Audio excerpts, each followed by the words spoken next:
predicando ya al inicio del segundo párrafo del capítulo 3, así que vamos a continuar con él. Segunda de Timoteo, capítulo 3, versos del 10 al 13.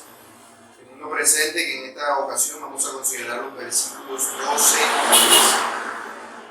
Dice así la palabra del Señor. Pero tú has seguido mi doctrina, conducta, propósito, fe, longanimidad, amor, paciencia, persecuciones, padecimientos, como los que me sobrevinieron en Antioquía, en Iconio, en Listra, persecuciones que he sufrido, y de todas me ha librado el Señor. Y también todos los que quieren vivir piadosamente en Cristo Jesús padecerán persecución. Mas los malos hombres y los engañadores irán de mal en peor, engañando y siendo engañados. Amén. Una vez más vamos a pedirle al Señor que nos ayude con eso. Señor Dios Todopoderoso, te pedimos que por favor nos ilumines para que podamos comprender tu palabra, que es bendita, fuente de agua viva, Señor. Que esa palabra viva y real sea fluyendo a cada uno de nosotros. Respalda tu obra, oh Padre, respalda tu obra en tu iglesia, Padre amado. Que tu Espíritu Santo ilumine nuestras mentes para que podamos comprender tu palabra, aplicarla y ponerla por obra. Ayúdanos, oh Padre, con todo lo que hemos de hacer, para que así tu nombre sea ampliamente glorificado y nosotros como iglesia podamos servirte con sumo gozo y alegría, Padre, aprendiendo lo que tú quieres enseñarnos en esta mañana. Háblanos a todos nosotros, Señor, a mí primeramente como siervo inútil que soy, y también después a tu iglesia, para que así, Señor, todos nosotros como iglesia seamos edificados en el amor de Jesucristo, tu Hijo, nuestro buen Dios y Salvador. Amén y amén.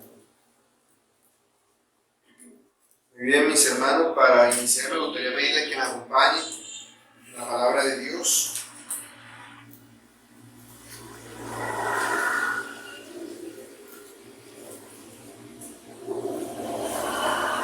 Evangelio de Mateo, capítulo 13, versículos del 24 al 30.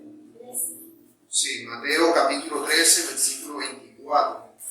Aquí tenemos una parábola muy conocida, pero que sirve para ejemplificar el punto de este sermón. Dice así la palabra del Señor. Le refirió otra parábola diciendo: el reino de los cielos es semejante a un hombre que sembró buena semilla en su campo. Pero mientras dormían los hombres, vino su enemigo y sembró cizaña entre el trigo y se fue. Y cuando salió la hierba y dio fruto, entonces apareció también la cizaña. Vinieron entonces los siervos del padre de familia y le dijeron: Señor, ¿no sembraste buena semilla en tu campo? ¿De dónde pues viene cizaña? Él les dijo: un enemigo ha hecho esto. Y los siervos le dijeron: ¿quieres pues que vayamos y la arranquemos? Él les dijo: no. O sea que al arrancar la cizaña arranquéis también con ella el trigo. Dejad crecer juntamente lo uno y lo otro hasta la siega, y al tiempo de la siega yo diré a los segadores: recoged primero la cizaña y atadla en manojos para quemarla, pero recoged el trigo en mi granero. Yo creo que todos nosotros conocemos esta historia, la parábola de la cizaña y el trigo, parábola muy conocida. Parábola que nos habla acerca de cómo en el mundo, porque no está hablando de la iglesia, está hablando del mundo, existen dos clases de personas: aquellos que son cizaña y aquellos que son trigo. Más adelante en este mismo capítulo, el Señor Jesús explica que los que son cizaña son los hijos del diablo, mientras que los que son trigo son los hijos de Dios.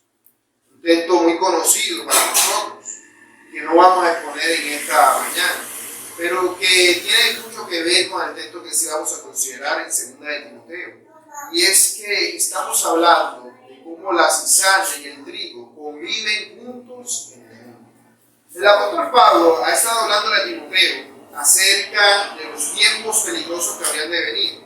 Él le ha explicado por qué esos tiempos serán peligrosos: porque habrá hombres peligrosos, amadores de sí mismos, en lugar de amar a Dios. Hombres que deberían ser fieles ministros de Cristo son en realidad fieles ministros de Satanás. Y le está diciendo a Timoteo: pero tú no, tú eres mi discípulo, tú has seguido mis pisadas, tú has estado haciendo lo que yo he estado haciendo, tú has sufrido como yo he sufrido. Y ante esto ejemplo, el apóstol Pablo habla de forma general. Lo que vamos a considerar en esta mañana, a diferencia de lo que vimos el domingo anterior, que era un mensaje de Pablo a Timoteo, en el cual él hablaba de sí mismo en primera persona y que teníamos que aplicar de una forma indirecta a nosotros, porque nosotros no hemos vivido la vida de Pablo y de Timoteo. En esta ocasión se aplica directamente a todos los creyentes. A todos los creyentes es dirigido este mensaje. Por eso, cuando el apóstol va a iniciar el versículo, él dice, y también todos. No está diciendo, yo solamente, tú solamente, Timoteo, nada más los creyentes piadosos. Él está hablando de todos los creyentes. Los que quieren vivir piadosamente en Cristo Jesús padecerán persecución. Mas los malos hombres y los engañadores irán de mal en peor, engañando y siendo engañados. En este pasaje se nos habla acerca de una diferencia fundamental entre aquellos que hacemos parte de la iglesia local. ¿Cuál es esa diferencia? Muy sencillo. Los que son cristianos verdaderos y los que no. Esa es la diferencia. Los que viven la vida piadosa y los que son engañadores. Por eso les decía que tiene similitud con la parábola que les da al principio de la cizaña y el trigo. Esa parábola no habla de la iglesia. Podemos leerle y decir, aquí está hablando de la iglesia, pero podemos ver cómo se aplica en un sentido a la iglesia local. Obviamente no a la universal. La iglesia universal es santa, inmaculada, sin mancha, pura. Pero la iglesia local no siempre es así. Nosotros como iglesia local nos esforzamos para verificar al máximo que todas las personas que lleguen a ser miembros de la iglesia local sean genuinos creyentes. Pero no somos Dios, no somos infalibles, como dice el Papa. No somos así. Somos personas sujetas a equivocaciones, como todas las demás. Y como tal, podemos equivocarnos y dejar que entren lobos en medio de la congregación. Muchos de nosotros decimos que somos cristianos, pero en realidad no lo somos. Aparentemente todos, porque si no estaríamos miembros y estuviéramos en esta posición de miembros. De hecho, a los que no considero cristianos no les llamo hermanos. Me refiero a ellos por el nombre propio, de una forma educada, porque no con el término hermanos. Precisamente porque no son hermanos en Cristo. Pero no podemos tener la certeza siempre de quién es y de quién no es. Sin embargo, hay una prueba definitiva, la prueba de fuego. Por eso este sermón le he llamado los verdaderos creyentes y los falsos creyentes.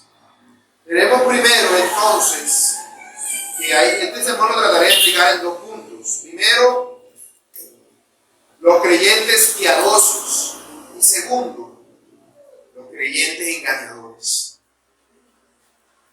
Veamos el primer punto, los creyentes piadosos. Dice el apóstol Pablo, y también todos los que quieren vivir piadosamente en Cristo Jesús padecerán persecución. Como ya les dije, Pablo no está hablando ahora de él y de Timoteo solamente, sino que se incluye a sí mismo e incluye a todos los verdaderos creyentes. Todos los verdaderos creyentes quieren vivir piadosamente y eso implica pagar un precio.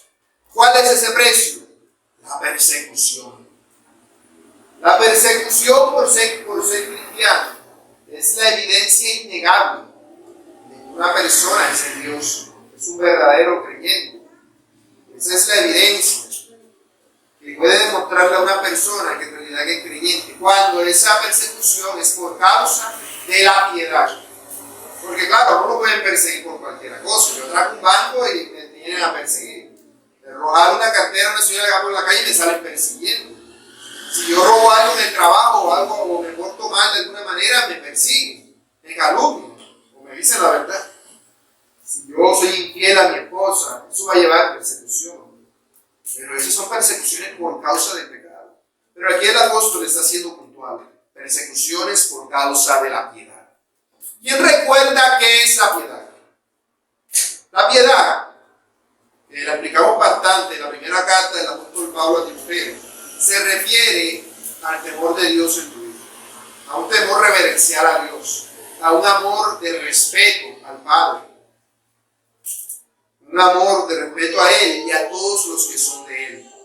Esa es la vida que el Señor demanda de su pueblo. Todo verdadero creyente es llamado a ser piadoso, es llamado a tener una vida entregada a Dios. Ser un verdadero creyente significa hacer todo para la gloria de Dios, hacer todo lo que Él manda.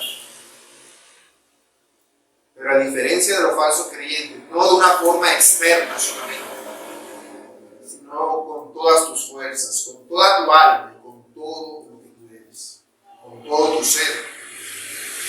Y eso inevitablemente nos va a llevar a la persecución. Por algo el símbolo de los primeros creyentes, aunque la Iglesia Católica lo haya convertido en una idolatría, es la cruz. La cruz es símbolo de sufrimiento. Los primeros creyentes sabían que ellos eran llamados a ser aborrecidos de la gente, a ser odiados por el mundo. ¿Por qué? Porque somos la iglesia es el cuerpo de Cristo y el mundo aborrece a Cristo. Por ello nosotros como creyentes estamos expuestos a muchas tribulaciones y luchas. Eso lo dice el mismo Señor Jesús. Es inevitable que a un creyente verdadero le vengan persecuciones por causa de la verdad que profesa en su vida. Es lo que leímos al presidir, Juan capítulo 15, verso 18. Si el mundo os aborrece, sabed que a mí me ha aborrecido antes que a vosotros. Ahora, cuando él dice si el mundo os aborrece, pareciera decirnos como que de pronto sí, como que de pronto no. Pero no necesariamente. El condicional básicamente quiere decir cuando eso ocurra. Como si dijera, cuando el mundo os aborrezca, sabed que a mí me ha aborrecido antes que a vosotros. Si fuerais del mundo, el mundo amaría lo suyo. Pero porque no sois del mundo, antes yo os elegí del mundo, por eso el mundo os aborrece. ¿Qué está diciendo el Señor allí? Que nosotros somos, como dice Robert Charles Sproul, somos extraterrestres. Porque no somos de este mundo. No somos de este mundo. Es el término bíblico. La única forma bíblica en la cual nosotros como creyentes podemos usar ese término es así, refiriéndonos a nosotros. De hecho, la palabra extraterrestre, al significar algo fuera de este mundo, viene a ser sinónimo de la palabra santo. La palabra santo significa eso, algo que es apartado, que es diferente a todos los demás. Somos extranjeros en un país que no es el nuestro. Estamos en el país del pecado, en la era de las tinieblas, y somos hijos de la luz. De allí que nos aborrezcan. Claro, se pierde algo por todo aquí en la cuadra. Y si hay un venezolano, una persona de otro país, ese es el que yo pienso que pudo haber sido. El que llegó nuevo, el que no es de aquí, el extranjero. Y no solamente, como el ejemplo de los venezolanos, pero así pasa en todos los países, siempre con las personas que vienen de otro país. Son aquellas a las que se miran como a nosotros, porque son los que son diferentes a nosotros. Esa diferencia nos lleva a mirar más a nosotros, a tener recelo con ellos, a tener cuidado con ellos. De todas partes es así. Y si es así, en las cosas de este mundo, entre las naciones de este mundo, ¿cuánto más puede ocurrir con la nación celestial y la nación terrenal? Los que somos ciudadanos del reino de los cielos, los que tenemos nuestro nombre escrito en la nueva Jerusalén, somos enemigos de la antigua Jerusalén. Somos enemigos del mundo. Por eso el Señor dice, acordaos de la palabra que yo os he dicho, el siervo no es mayor que su Señor. Si a mí me han perseguido, también a vosotros os perseguirán.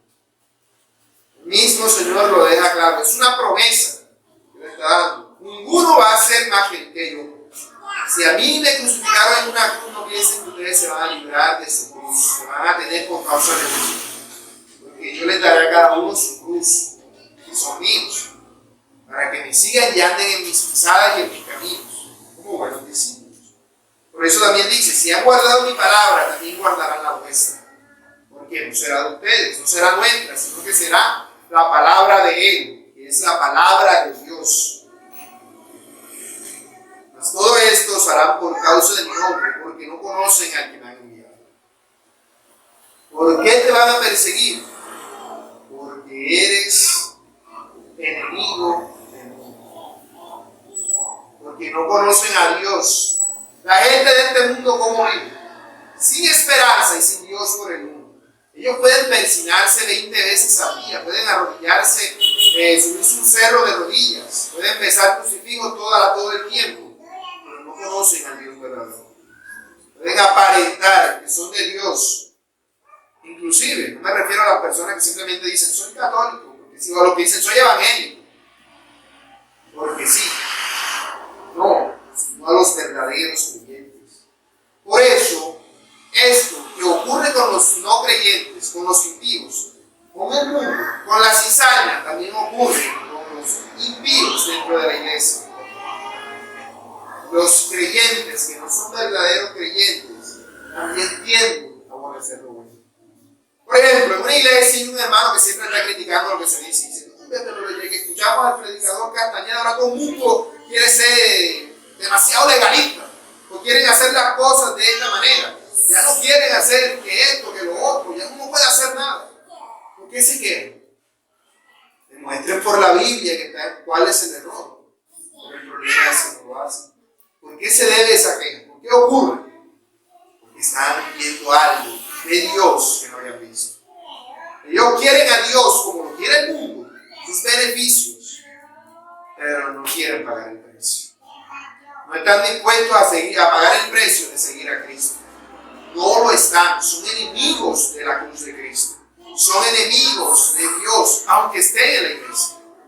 Y ese es el punto, porque Pablo no está hablando de personas impías.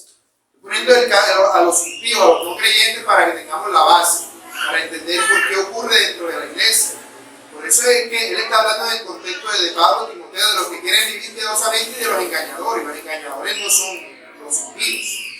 Los impíos ya están engañados. Los engañadores son los que vienen a la iglesia a engañar a la iglesia.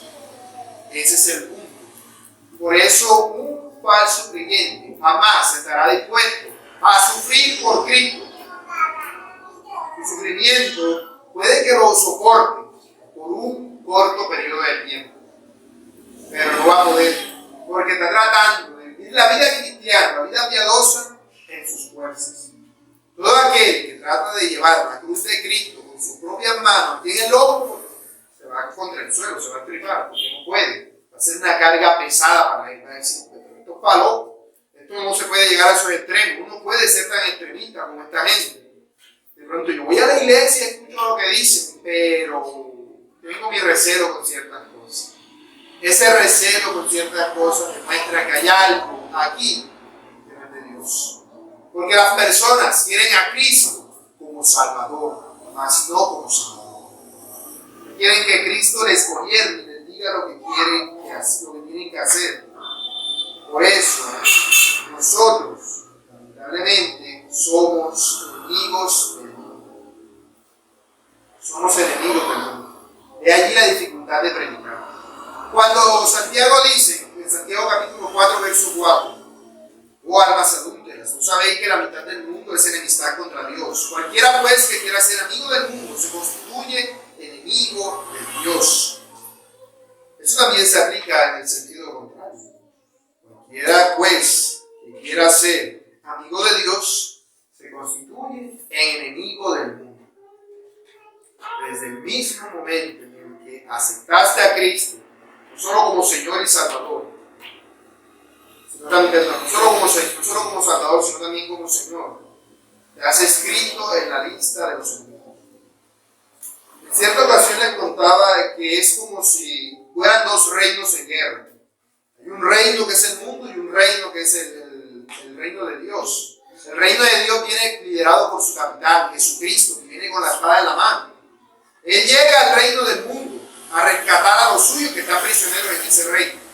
Con su espada en mano, vence a todo el ejército del mundo, lo derrota y lo deja sin el seco. Luego se apunta la espada al cuello y les dice, únanse a mí o mueran. Eso es lo que predicamos cuando predicamos el Evangelio.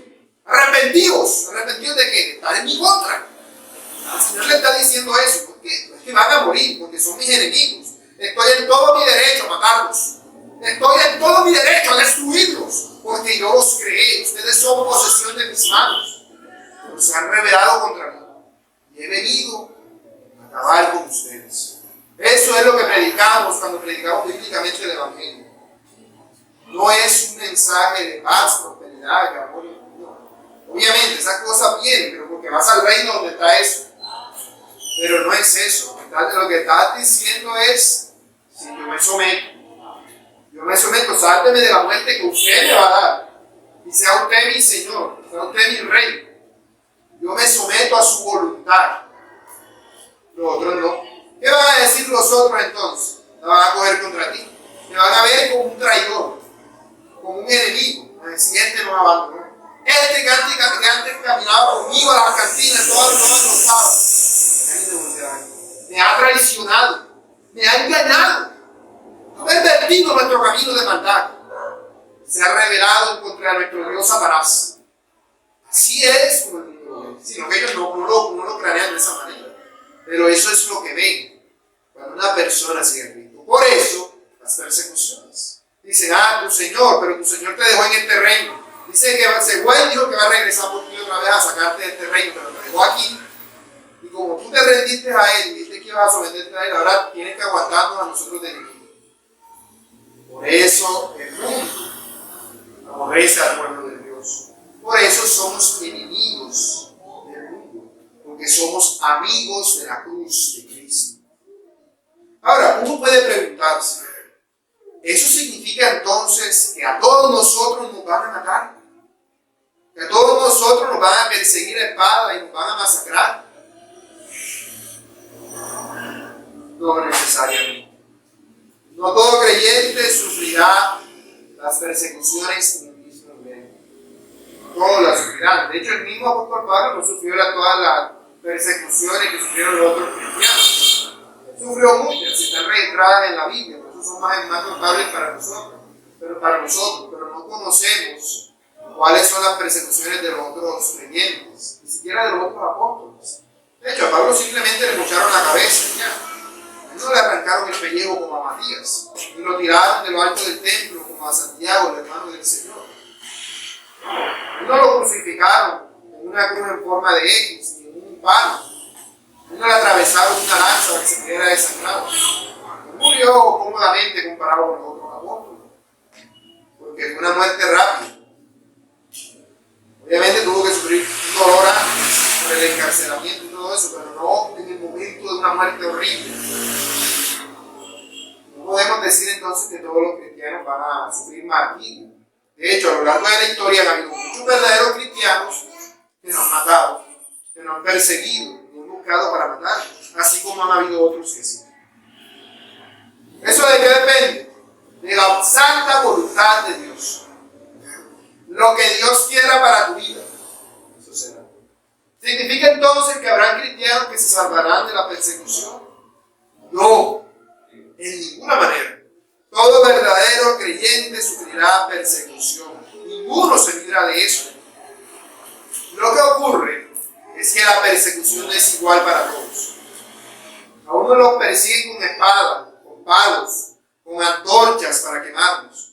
A otros los persiguen hablando mal de ellos, difamándoles, tratándoles de siervos del diablo, cerrándoles las entradas laborales. Eso es persecución, echándolos de los trabajos. Eso es persecución por causa del Evangelio. Todo eso tiene que ver con la persecución. Lo que pasa es que la persecución no es igual. Aquí no tienen que venir y ponerte una pistola en la cabeza para que sepas ser cristiano, no. Simplemente con que aquellas personas, como cantábamos en el himno, que antes eran tus amigos, tus hermanos, ahora te aborrecen, ya no gustan de ti, ya no quieren saber. Eso está demostrando de que han visto a Cristo. Esa separación que el Señor está haciendo de la cizaña y el trigo, esa purificación que Él está haciendo de ti, está demostrando de que tú ya no eres de ellos, de que les has traicionado a ellos y a su Dios el diablo, de que has huido de la ciudad de condenación, de la ciudad de destrucción, has huido de la ira que vendrá. Por eso, a todo verdadero creyente le arrojarán, si no espada, veneno. ¿Veneno en qué? En forma de palabras, insultos.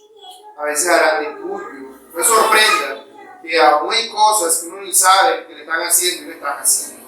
A nosotros hasta pueden estar haciendo una brujería. Nosotros sin saber, siquiera. Pueden estar haciendo todo tipo de males. Creo que el buen Pro también, que en una ocasión contó que cuando celebraban Halloween, y donde él estaba estudiando en la universidad, se quedaba en su casa donde estaba hospedado, era su casa, donde él se encontraba hospedado, y siempre el 31 de octubre, mientras él se quedaba encerrado en su casa celebrando el Día de la Reforma con sus compañeros de universidad, al día siguiente salían y encontraban la casa donde él se quedaba toda sucia de huevos podridos, papel higiénico, pintura, y se habían hecho un desastre ahí. ¿Y por qué ocurría esto? Porque los papás le decían a los hijos, a los perritos chiquitos, que en esa casa vivía el diablo. Y por eso los niños en Halloween salían disfrazados a hacerle maldad a esas casas. De hecho, así ocurría antes, creo que se llama Concilio Vaticano II, cuando la Iglesia Católica, porque la Iglesia Católica, después de la Reforma Protestante, dijo que los cristianos evangélicos o los protestantes éramos del diablo. Y eso era lo que se enseñaba a todas partes. Éramos gente del diablo. Así era como le inculcaban a las personas. Luego en el Concilio Vaticano II, no recuerdo cuál fue el Papa, dijo que no éramos del diablo, sino hermanos separados. Y desde entonces la Iglesia Católica Romana nos llama así, hermanos separados de ellos. Ya la situación, la persecución en ese sentido se ha minorado, pero siempre ha habido. Ahora, ¿qué pasará con los cristianos débiles en la iglesia? ¿Qué pasará con los cristianos débiles en la iglesia cuando venga la persecución? Son esa semilla que cayó en la tierra buena, pero cuando iba a crecer estaba en los espinos y se ahogó. No creció. No creció. La persecución y todas las cosas que le sobrevienen por causa de ser cristiano le impidieron. Este tipo de personas desertan de las iglesias. Estaban contigo, tú los ves como creyentes, como hermanos, tú los consideras tus verdaderos hermanos en Cristo, y un día simplemente dejan de asistir, no vienen, dejan de congregarse, te calumnian, te difaman por causa del evangelio, aunque tú los consideres a un hermano, esos cristianos te consideran a mi hermano, porque son cristianos débiles, no son cristianos verdaderos. Pero peor que ellos están los cristianos falsos, porque el cristiano débil es un cristiano falso que no sabe que es falso. Piensa que es verdadero cristiano, pero cuando viene la persecución, cuando las cosas empiezan a ponerse difíciles, cuando hay pruebas por seguir a Cristo, se aparta. Pero el que es falso cristiano, un cristiano que sí sabe que lo que él cree no es como él lo cree.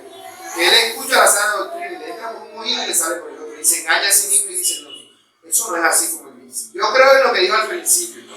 Pero ya esto último de por acá, eso a mí no me convence. Y no lo aplica en su vida. Vive su vida como si Cristo no existiera.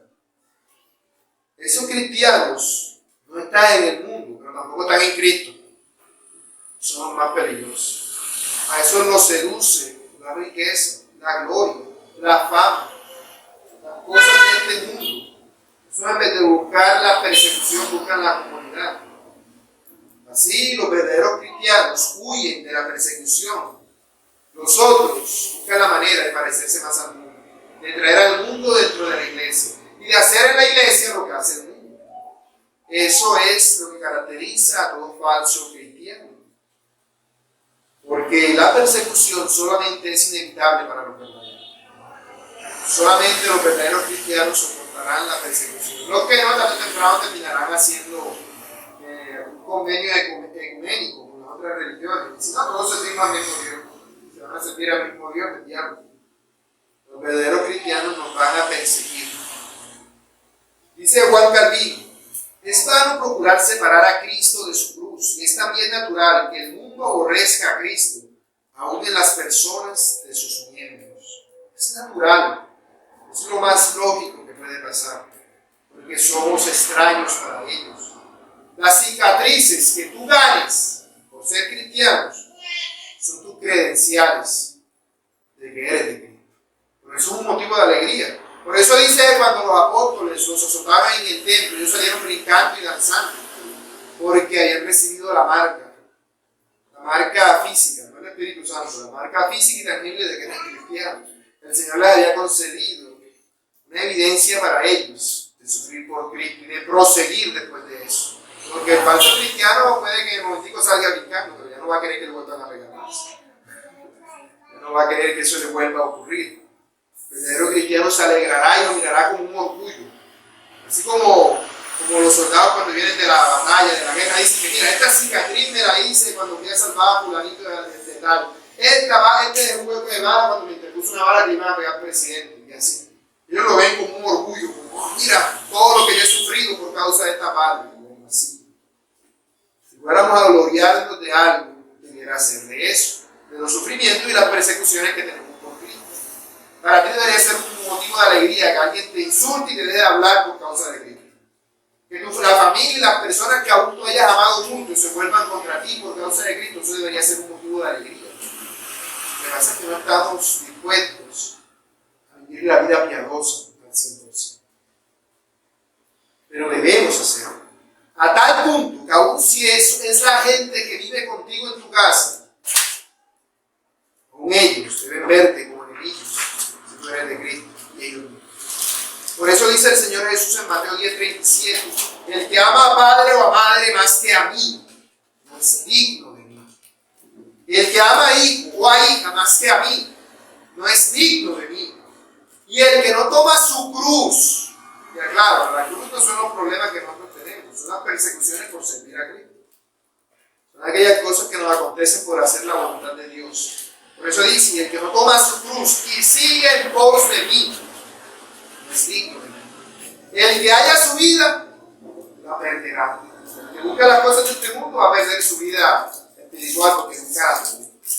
Y el que pierde su vida por causa de mí, la hallará.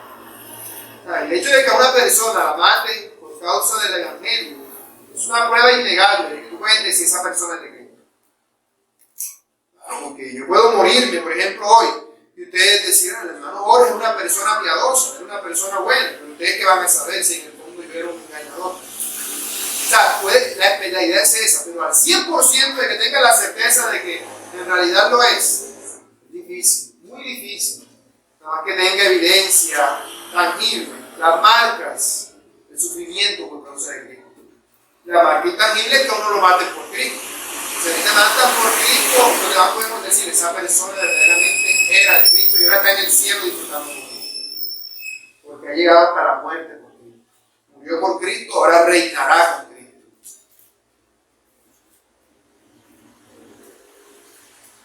Nosotros estamos llamados entonces a vivir una vida piadosa, luchando contra el mundo y con todo lo que Él nos quiera hacer. ¿Es una vida difícil? Sí.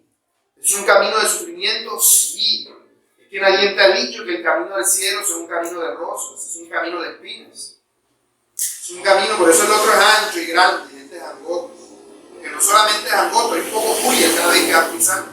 Por eso es que vas despacito, porque cada vez que pisas te duele.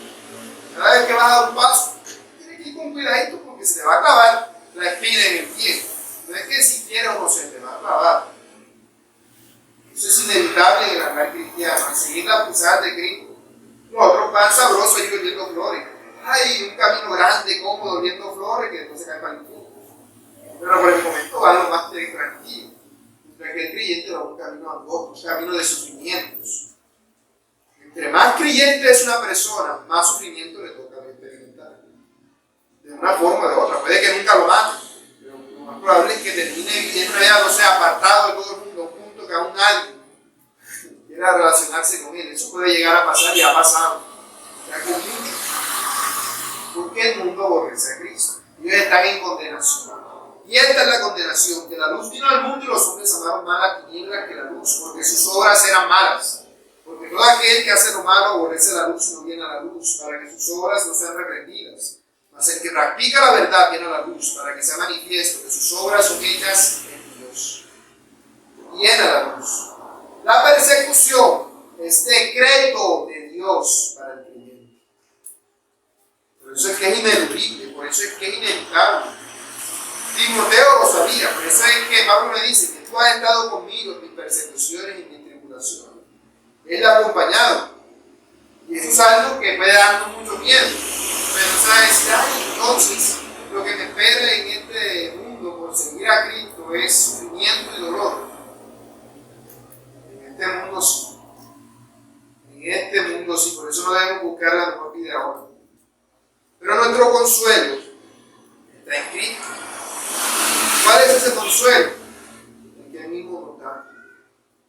he aquí yo estoy con vosotros todos los días hasta el fin del siglo. Ese es nuestro consuelo en esta tierra. Que Él es el que nos acompaña. Él no nos dejó solos. Él no le digo, camina por el camino de espinas. Si yo estoy por acá sentado, así con las piernas subidas arriba de una silla esperando. Apúrate, camino. Dice, yo voy contigo. Lo que a ti te duele cuando pones el pie en la espina, a mí me duele más. A mí me duele más. Porque yo te amo.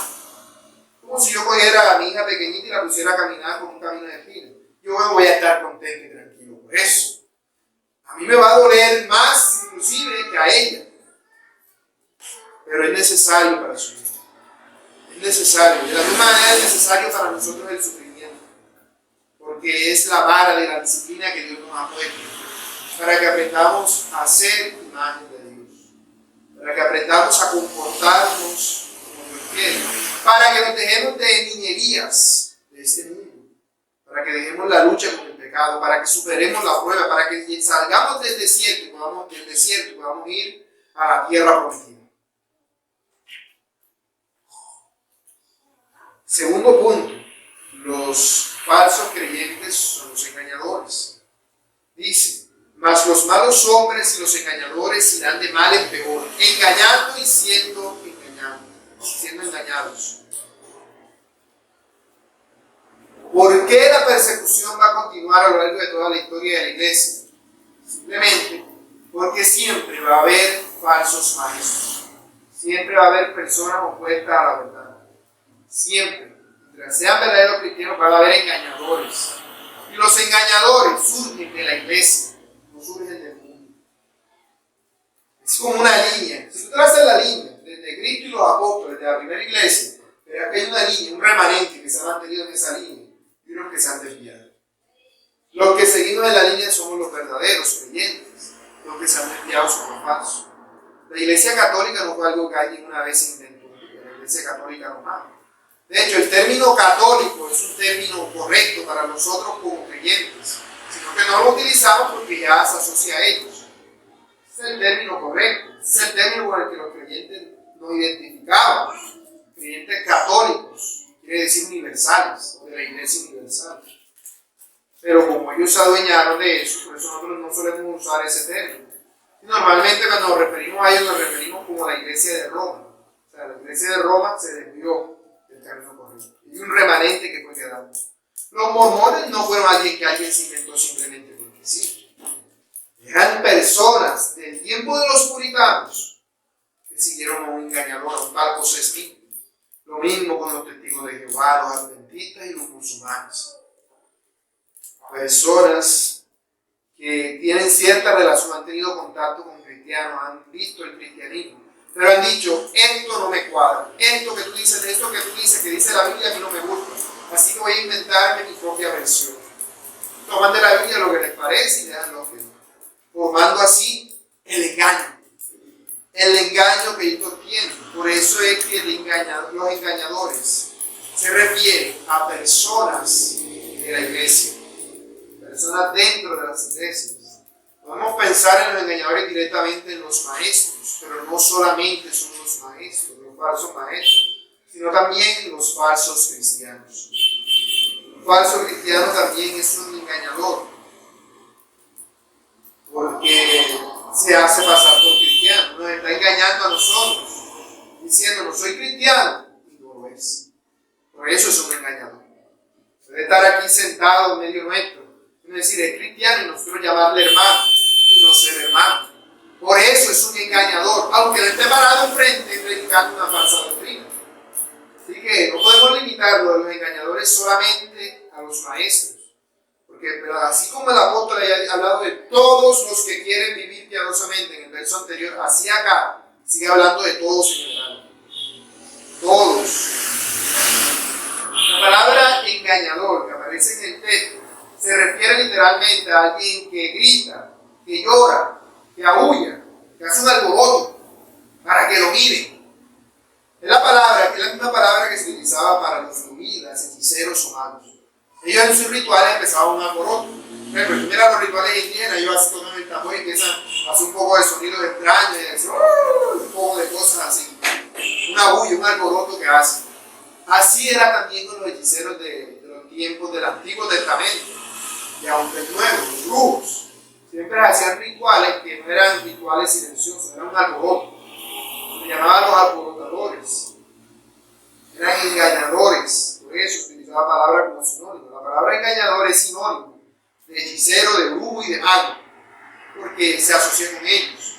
Ellos hacían encantamientos, y los encantamientos eran un bullicio que ellos decían: yo decreto que esto va a ser así. Y así hacían sus bulicios y sus palabras. Por eso eran engaños. Así como se hace literalmente la brujería. Eso tiene que ver con lo que se nos ha dicho de Janes y Jambres. Les decía a la vez anterior a la anterior, de que Janes y Jambres, según la tradición judía, se cree que eran los magos del faraón, que estaban cuando Moisés se presentó ante él, los convirtieron sus varas en serpientes también. Por eso también se suele asociar esa palabra con la de hechicero, porque ellos practicaban la hechicería. Aunque obviamente no se refiere solamente a personas que sean hechiceras, sino a personas que, como los hechiceros, pervierten la verdad del Evangelio. Son charlatanes de la verdad.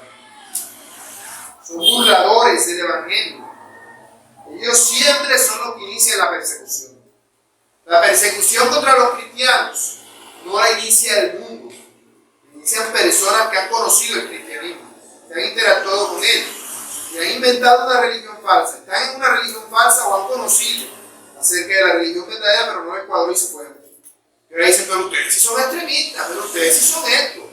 Una mujer, si ella, una mujer es dueña de su cuerpo, si ella quiere abortar, que lo haga. Entonces, donde tú digas que no, eres un enemigo. Eres entonces el objeto de su burla y de su persecución. Y contra ti la van a agarrar.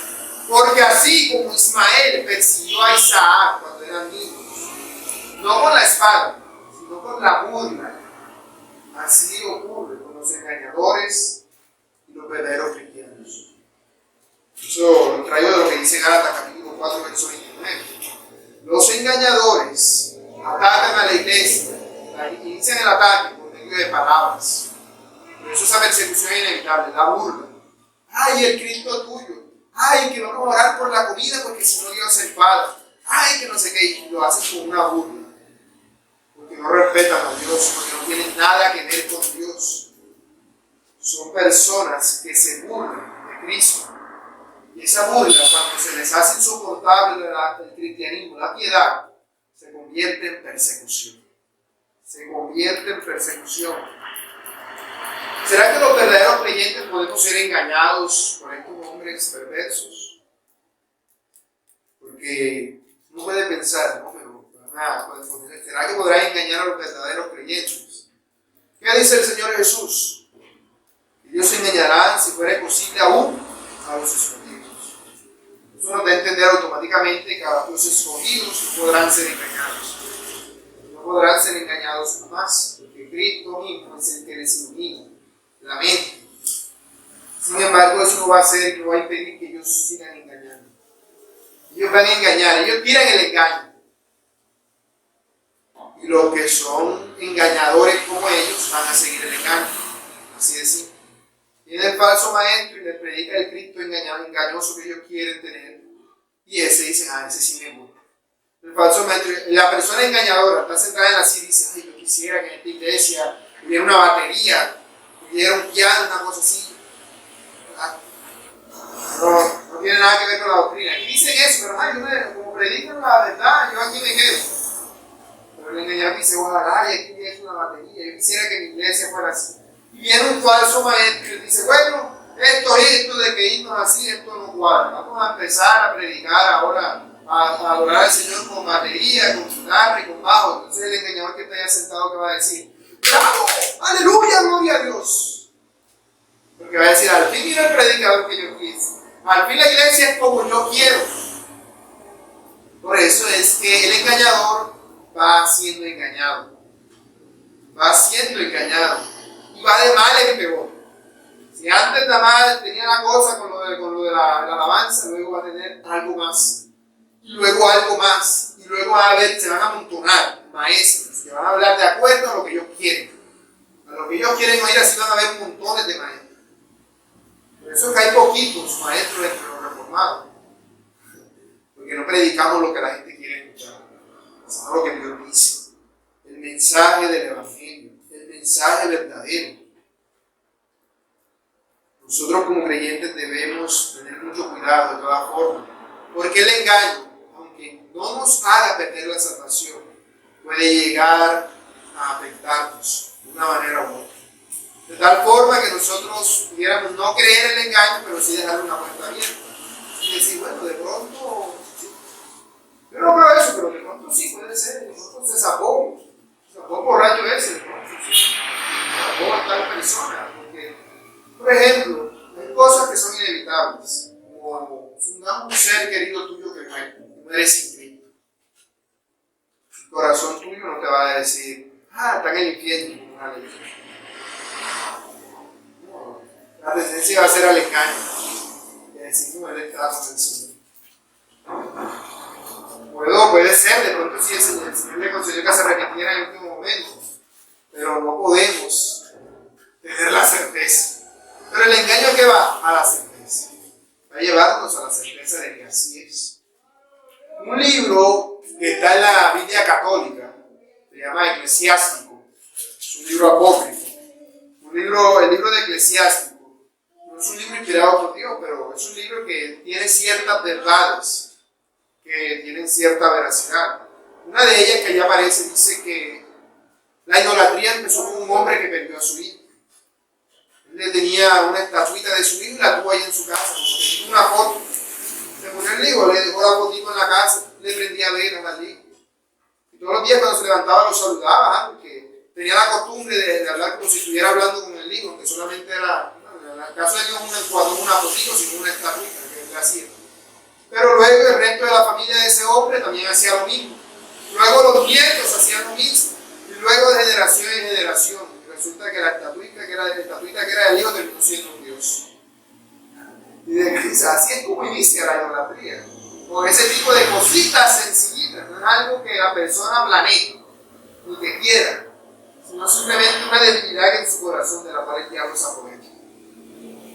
Por eso les dije, hay ciertas cositas que son rescatables, no son palabras de Dios que dicen los apócrifos, pero hay ciertas cositas que pueden ser aplicables. Igual que yo puedo citarles, alguna parábola o algún relato griego o alguna mitología, alguna cosa que tenga alguna aplicación. Ciertas cositas que podemos aplicar sin entender o ver eso como una veracidad absoluta. Pero en este caso me parece que tiene mucha razón. Tiene mucha razón porque yo por lo menos lo he visto. Yo conozco un poco de gente que tiene los cuadros de los hijos en la casa, del abuelo, del papá, y le ponen velas y todas cosas, y a veces le hablan a los cuadros y le dicen, ay hijito, ay papá, no sé qué. Como si pudiera oírnos. Ese es el inicio, ese es un inicio de idolatría.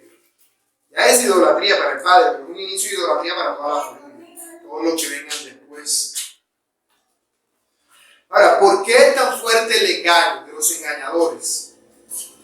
Porque como no creen en el Evangelio, Dios permite que progresen en su maldad. Dios les endurece el corazón. Vino la verdad que ellos se endurecieron. Y no, yo no creo la verdad. Dice Dios, ¿no crees la verdad? Ahora yo te voy a hacer más duro el corazón todavía para que menos me creas. Para que no te arrepientas, para que no te salves. No es que Dios les endurezca el corazón desde el principio, sino que como rechazan por completo la verdad, Dios se los endurece en gran manera. Por eso su engaño es cada vez peor. Ellos van de mal en peor, van progresando hacia el infierno, hacia lo malo. A tal punto que Dios dice, ustedes no creen en el Evangelio, creen las palabras del falso maestro. Bueno. Espíritu engañador, vean del falso maestro y verifica los milagros que él hace. Entonces el espíritu engañador viene y empieza a hacerle simulación de milagros a los falsos maestros para que la gente se embobe por eso y siga eso y no crea la verdad. Porque Dios no es el que engaña, pero Él puede decirle a los espíritus engañadores que hagan eso.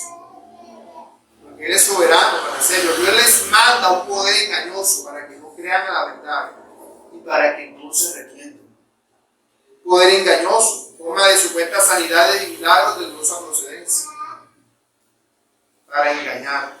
a las personas, a los que no creen. Un teólogo dijo una vez que estos maestros comienzan por ser seductores y terminan siendo embaucados, y con mucha frecuencia por sus propios engaños, pues el engaño generalmente conduce al autoengaño, y esa es la cúspide del engaño. Por eso dice que van de mal en peor. Llega un punto en el que la persona ha dicho tantas veces sus engaños, sus mentiras, que ella misma se lo cree. Por eso dice, no, que yo también doy la palabra profética, yo también doy diezmo, yo también siembro. Y él cree que verdaderamente Dios va a respaldar lo que él está haciendo, como él le enseña a la iglesia, porque él mismo ha llegado al convencimiento de eso. Ese es lo peor. Una persona que cae en el autoengaño, humanamente no lo vas a poder sacar de ahí. Humanamente una persona que cae en el autoengaño ya ha llegado a lo más bajo de lo bajo. Considera que todo lo que él cree es verdad, aunque sea una maldición que Dios le da a la gente, para que no crean ni se arrepientan, para que perseveren en su maldad. Ellos tratan de convencer a otros, y los convencen a los falsos como ellos, y se convencen a sí mismos de ellos, hasta el punto que ellos están convencidos que se van a ir al cielo. O sea, cuando una de estas personas que enseña falsa doctrina en una de estas falsas iglesias, y él te dice que se va a ir, te pregunta si se va a ir al cielo, él te dice que sí, y él está seguro que sí. ¿Por qué? Porque Dios le habló la otra noche, porque él escuchó una voz que vino del cielo, porque Dios le ha dado profecía, ellos señales y milagros, él está convencido. Por eso es que cuando estés delante de Dios, Jesús mismo va a tener que decirle, apartaos de mí, hacedores de maldad, porque es que ellos están convencidos de que son de Cristo. Eso es lo peor que puede pasarle a alguien. Que ya cómo le va a predicar el evangelio a alguien que dice que cree, que ya cree. He llegado a lo más profundo del pecado, del engaño. Ahora, este engaño no nos afectará a nosotros. Por eso es que en el verso anterior Pablo había dicho que ellos no irán más adelante. Su insensatez, como la de Janes y Jambres, será manifiesta a todos nosotros. Por eso nosotros en principio podemos decir, yo no sé si fulanito será cristiano, no tengo como que mi reserva, mi duda. Pero llega un punto en el que la persona va dando evidencia, hasta que al final todos en la iglesia nos damos cuenta que esa persona no es cristiana.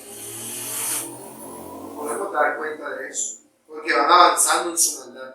Pero no irá más en cuanto a su engaño para con la iglesia.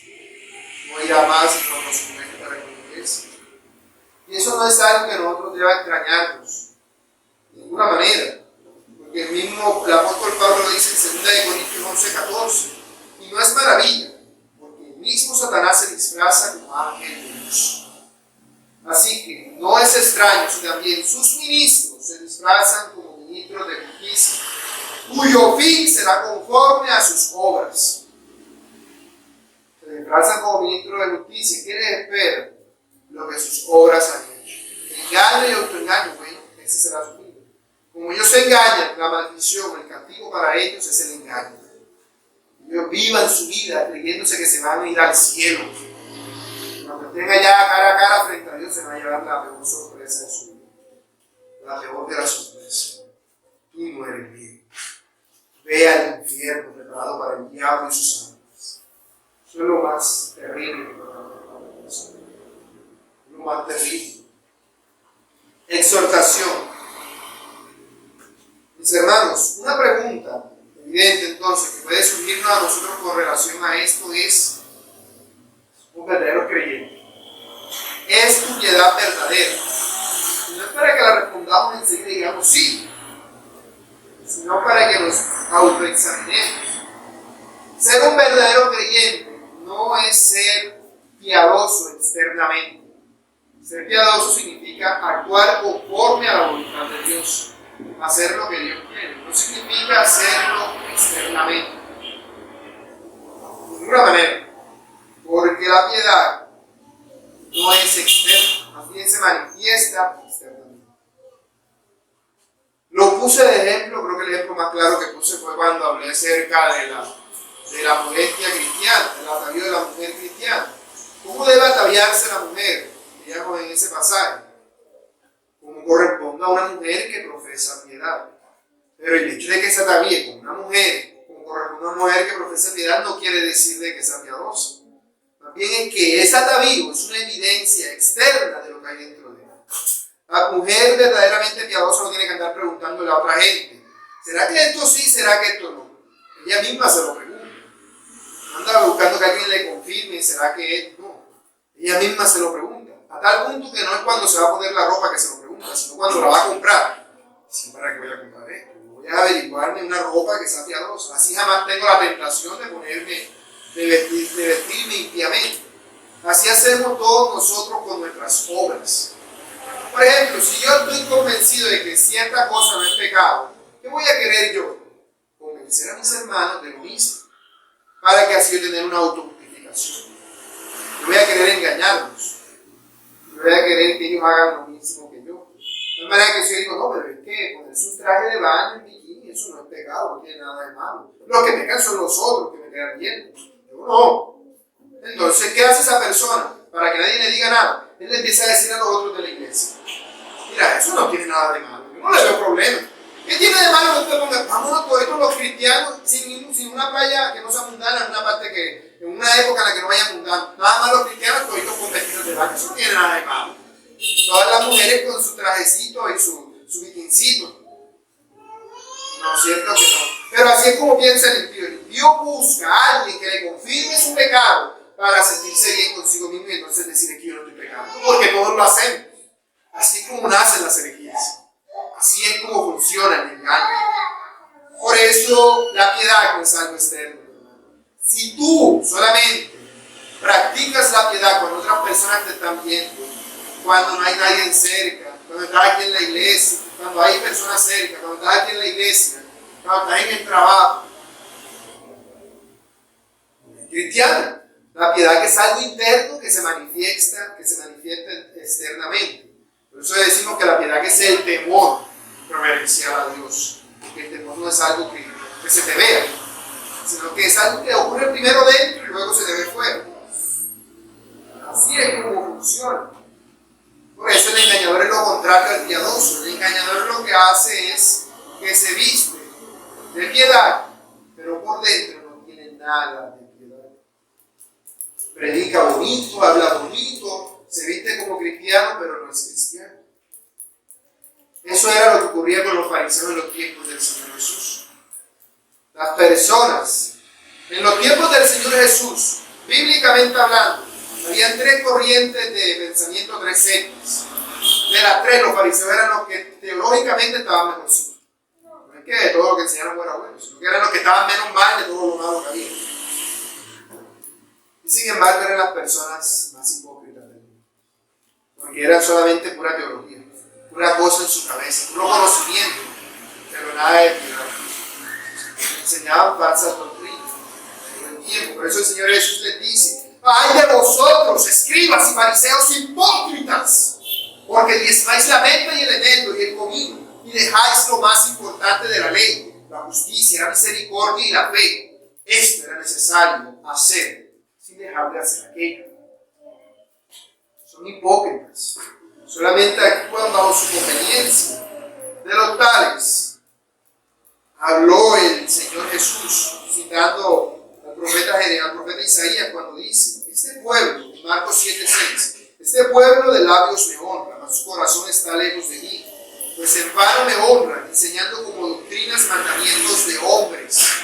Porque dejando el mandamiento de Dios, os aferráis a la tradición de los hombres, los lavamientos de los jarros y de los vasos de beber, y hacéis otras muchas cosas semejantes. El Señor aborrecía a ese tipo de personas, que vivían una doble vida, que decían una cosa, pero vivían otra. Así sigue haciéndolo todavía hoy. Y hay de nosotros si somos así, porque el infierno será peor, el castigo del infierno será peor para los que, conociendo la verdad, actúan de manera contraria a Dios. Para ellos será peor el tormento del infierno que para los impíos que nunca escucharon el Evangelio, o si lo escucharon fue muy poco. Son personas que tienen un lenguaje cristiano, que hablan bonito, que enseñan la palabra de Dios, pero que la acomodan a su interpretación. Y puede que obedezcan todo lo que dice la Biblia menos una sola cosa. Y eso es como un hilito suelto de la camisa. Y que empiezan a jalar, hasta que la camisa ya no sirve para nada. Eso es lo que están haciendo. Por eso el llamado es a vivir una vida piadosa. Y una vida piadosa no es algo externo solamente, sino que es algo interno que necesariamente tiene que reflejarse en lo de afuera. La mejor forma de hacer esto es seguir el ejemplo de Cristo, porque somos cristianos. Lo más lógico entonces es que imitemos a Cristo. Cristo era irreprochable, intachable, irreprensible. Por lo tanto, mi hermano, tú debes aspirar a lo mismo. En Juan 8:46 el Señor Jesús dice: ¿quién de vosotros me redarguye de pecado? Pues si digo la verdad, ¿por qué vosotros no me creéis? ¿Qué decían los fariseos acerca del Señor Jesús? Es una persona intachable. Es una persona que no comete pecado. Nunca lo hemos visto pecar. Ay, si yo no peco, yo digo la verdad porque no me creen lo que yo digo. Es decir, el problema no era el testimonio del Señor Jesús. El problema era la renuencia de ellos a recibir el Evangelio. Así debe ser contigo. Que nadie pueda acusarte jamás de nada. Que tus pecados vayan muriendo cada día más y más. Eso se manifiesta en una sujeción total a Dios. Sujeción que inicia con tu sujeción a tus padres. Un niño, una persona que cuando era niño no se sujetó a sus padres, una persona que cuando sea adulto no se va a sujetar a nadie. Y si tú no tienes problemas de sujeción para tener un jefe, una persona de autoridad por encima de ti diciéndote qué hacer, quiere decir que tienes un problema de autoridad. Porque aún Jesucristo mismo, siendo Dios, ¿qué hacía? Se sujetaba a sus padres. Siendo que Él sabía más que ellos. Dice Lucas 2:51, y descendió con ellos y volvió a Nazaret y estaba sujeto a ellos, a sus padres. Siendo Dios, Él se sujetaba a sus padres con todo. Es decir, cuando su padre le mandaba a hacer una cosa, hijo, haz esto. ¿Cómo? Él no decía, eso va a salir mal. Ya yo conozco el futuro y sé que eso que tú me estás diciendo, que meta el canto ahora, no va a funcionar. Él lo sabía, pero ¿qué hacía? Pues iba y lo hacía. Aunque sabía que el papá estaba equivocado. Porque sus papás en algún momento tenían que haberse equivocado, eran seres humanos. Él dijo no, él era intachable en todo. Y él sabía las equivocaciones y aún así se sujetaba. Se sujetaba a sus padres en todo. Y si así lo hizo, así ciertamente lo hizo su Padre Celestial. Debemos buscar sujetarnos a Dios en todas las cosas. Para ello es necesario tener por suma importancia el hecho de congregarnos. El Señor Jesús, a pesar de ser la sabiduría en persona, siempre buscaba congregarse. Dice Lucas 4:16. Vino a Nazaret, donde se había criado, y en el día de reposo entró en la sinagoga conforme a su costumbre y se levantó a leer. Es decir, él tenía la costumbre de congregarse cada día de reposo. Él tenía la costumbre de ir a lo que era la iglesia para él, todas las veces que le correspondía. En su caso eran los sábados, bueno, todos los sábados estaba sin falta en la sinagoga. Escuchando de otros la explicación. Porque el hecho de que nos diga de que era su costumbre, era la iglesia, y que fue ese día que dice Lucas, que él se levantó a leer el libro del profeta Isaías, y que todo el mundo se maravilló de él, quiere decir que él antes no había leído. Él antes todo el tiempo había ido y estado sentado y escuchando lo que otros enseñaban. Todas las veces. Todas las veces. Aunque estuvieran equivocados en algunas cosas y en muchas otras cosas, aún así él era obediente y se congregaba sin falta. Por eso dice el autor de Hebreos, no dejando de congregarnos como algunos tienen por costumbre, sino exhortándonos, y tanto más cuando veis que aquel día se acerca. Congregarse es algo fundamental para todo cristiano. Y debe ser un esfuerzo para nosotros el congregarnos, porque cuando dejemos de congregarnos, hasta ahí llegó nuestra vida piadosa. Hasta ahí llegó. Y algo que obviamente es prioritario es la oración. Jamás vas a vivir una vida piadosa si tú no oras. O si tu oración se limita a una oración de 5 minutos. O a la oración que haces para comer. Y ya. Hermano, tú debes tener una vida de oración. Debes orar. Debes orar. Si es necesario dormirte trasnochado orando, hay que hacerlo. Si es necesario madrugar para orar, hay que hacerlo, pero debe tener tiempo de oración el creyente. Debe tener tiempo de oración. Eso es lo que hacía el Señor Jesucristo, y Él era Dios. Él era Dios, Él no tenía necesidad de orar. Pero lo hacía sin falta, buscando el consejo, buscando la aprobación del Padre. Él podía haber dicho como, Dios está conmigo, yo voy a hacer lo que sea. Pero Él oraba sin falta. Por eso dice en Lucas 5:16 que Él se apartaba a lugares desiertos y oraba. También dice en Marcos 1:35, levantándose muy de mañana, siendo aún muy oscuro, salió y se fue a un lugar desierto y allí oraba. Cuando dice en Marcos 1:35 que Él se levantó muy de mañana, siendo aún oscuro, si uno lee los versículos anteriores nos daremos cuenta que Él se acostó muy tarde por la casa sanando gente. Dice que todo el pueblo estaba en la casa de Pedro, esperando que Jesús lo sanara. Trasnochó para orar. Él sabía que no podía empezar el día sin oración. Todo el tiempo. Dice que Él despedía a la gente. Marcos 6:46. Y después que los hubo despedido, fue al monte a orar. Y así hay muchos versículos de los evangelios que nos hablan acerca de cómo el Señor Jesús siempre estaba orando.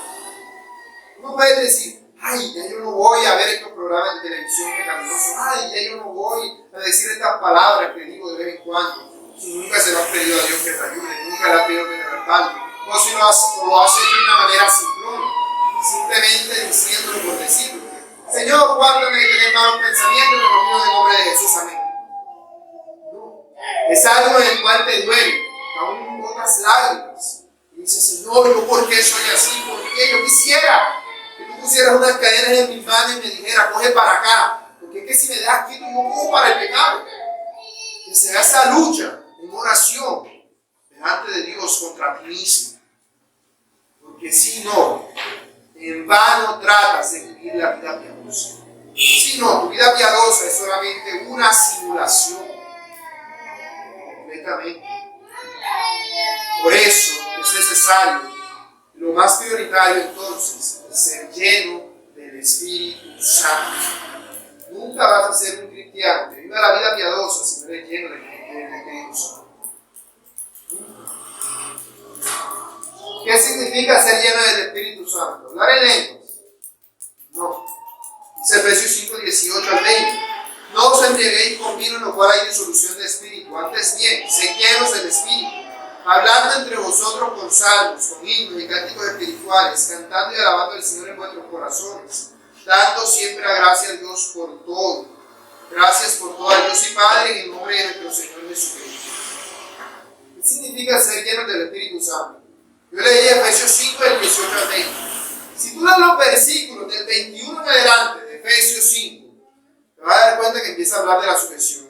Y dice, someteos unos a otros en el temor del Señor. Y habla de la esposa para con el esposo, de los hijos para con los padres y de los criados para con los amos. En Colosenses, capítulo 3, versos 16 y 17 dice, la palabra de Cristo mora en abundancia en vosotros, enseñándoos y exhortando unos a otros en toda sabiduría, cantando con gracia en vuestros corazones al Señor con salmos e himnos y cánticos espirituales. Y todo lo que hacéis, sea de palabra o de hecho, hacedlo todo en el nombre del Señor Jesús, dando gracias a Dios Padre por medio de Él. Y si tú sigues leyendo lo que dice Colosenses, vas a ver que habla acerca de cómo debemos sujetarnos unos a otros, de cómo las esposas deben sujetarse a sus esposos, los hijos a sus padres y los criados a sus amos. Habla lo mismo. Esos dos pasajes son paralelos. De tal manera que cuando Efesios dice, se llenan del Espíritu, es lo mismo que Colosenses dice, la palabra de Cristo mora en abundancia en vosotros. Tú quieres ser un cristiano piadoso, que la palabra de Cristo mora en abundancia en tu corazón. Porque si no, déjame decirte, tú eres un verdadero cristiano. Si no tienes ese deseo de practicar estas cosas, no eres Cristo. Y ahí la pregunta para terminar, hermanos, ¿sufres tu persecución por causa de Cristo? ¿Sufres tu persecución por causa de la verdad? Alguien te calumnia, alguien te difama por lo menos. O tú simplemente dices, yo esto no lo hablo con fulanito porque se pone bravo y me deja de hablar. Algo está fallando. como digo siempre, solamente hay dos posibilidades. O eres un muy mal cristiano que anda arrastrado, o no eres cristiano. Y si eres arrastrado o no arrastrado, sufres persecución arrastra. O sea, la persecución viene porque viene, para todo verdadero cristiano. Si tú no sufres persecución por Cristo, quizás no eres cristiano.